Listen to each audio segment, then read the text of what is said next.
অনেকেই ফুটপাত নিয়ে ইদানিং কথা বলছেন। আপনারা বিশ্বাস করেন এই ফুটপাত নিয়ে আমি 20 বছর সিটি কর্পোরেশনে কথা বলেছি। আমি 20 ইয়ার্স র্যান্ডম কাজ করার সুবাদে মহান আল্লাহ আমাকে সেই সুযোগ দিয়েছিলেন। তারও আগ থেকে ফুটপাত ইস্যু নিয়ে কথা হয়।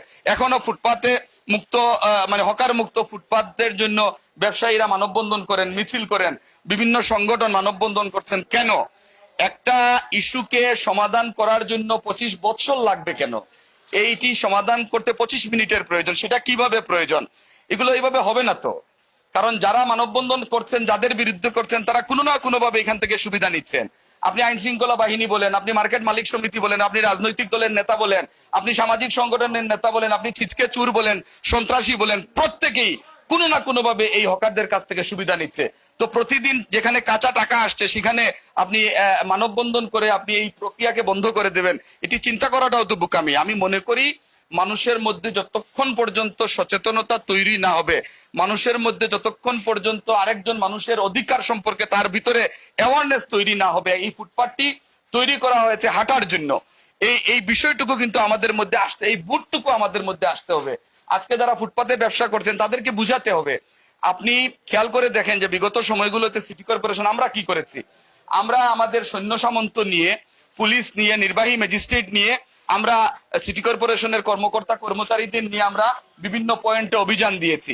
সেই অভিযানের রেজাল্ট কি আপনারা দেখেছেন? অভিযান দিয়েছি, অভিযান শেষ হতে না হতে এই হকাররা কি বলে, এই দেশাই ওগো গেছে কিনি, সরি টু সে, মানে দ্যাট ইজ বলা হচ্ছে যে তোমরা দেখো যারা আসছে তারা চলে গিয়েছে কিনা। এটি চলে যাওয়ার কারণটা হচ্ছে যে আমরা যেতে না যেতেই তারা আবার তাদের পসরা নিয়ে বসেছে।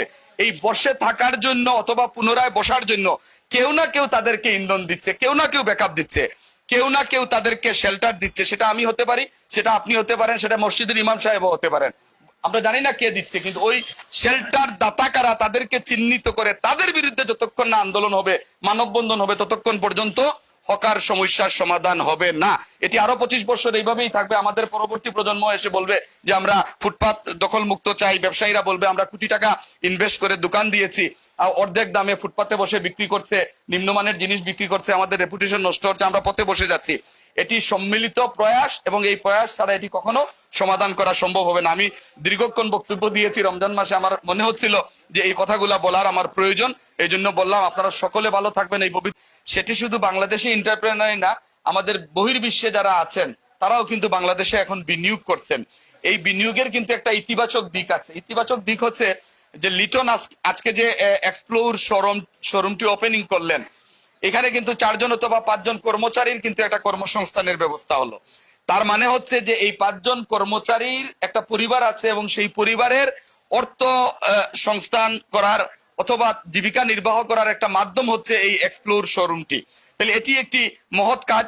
মহান আল্লাহ কিন্তু এই যে ইচ্ছা শক্তিকে কবুল করুক, এটিও কিন্তু একটা বড় বিষয়। আমরা গত 15 বছর বা তারও অধিক সময় কিন্তু আমাদের ব্যবসায়ীরা সেইভাবে ব্যবসা পরিচালনা করতে পারেননি। প্রতিটা ক্ষেত্রে কিন্তু চাঁদাবাজি ছিল। চাঁদাবাজি বন্ধ হয়ে গেছে সেটিও আমি বলছি না, কিন্তু মানুষ আগের চেয়ে কিন্তু অনেক সচেতন হয়েছে। আগে ধরেন আমাদের বাকস্বাধীনতা ছিল না, আমাদের গণতন্ত্র ছিল না, আমাদের কথা বলার অধিকার ছিল না। এখানে দোকানে ছিনতাইকারী অথবা সন্ত্রাসীরা চাঁদা দাবি করলে দোকানের মালিকের সেই সাহসটুকু ছিল না যে পুলিশের কাছে গিয়ে অভিযোগ দেওয়ার। কারণ পুলিশের কাছে অভিযোগ দিলে ওনার উপরে আরো বিপদ 3 গুণ বেড়ে যাবে, 10 গুণ বেড়ে যাবে। এটি কিন্তু বারে বারে প্রমাণিত হয়েছে। এখন যে পুলিশ একদম ভালো হয়ে গেছে সেরকমও মনে করার কোনো কারণ নাই।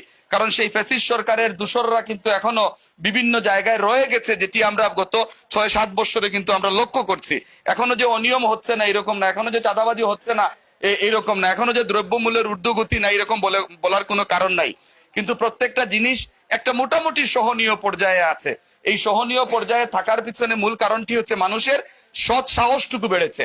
মানুষ কথা বলতে পারে, প্রতিবাদ করতে পারে, একটা অনিয়ম দেখলে সে প্রতিবাদ করে। এই বিষয়টুকু মানুষের মধ্যে জন্ম নিয়েছে। এটি কিন্তু একটা ইতিবাচক দিক। আমি ব্যবসায়ী ভাইদের অনুরোধ করব, এটি একটি বিশাল মার্কেট, শুধু মার্কেটই না, এই মার্কেটের বাইরেও যারা ব্যবসা করছেন আপনারা ঐক্যবদ্ধ থাকবেন।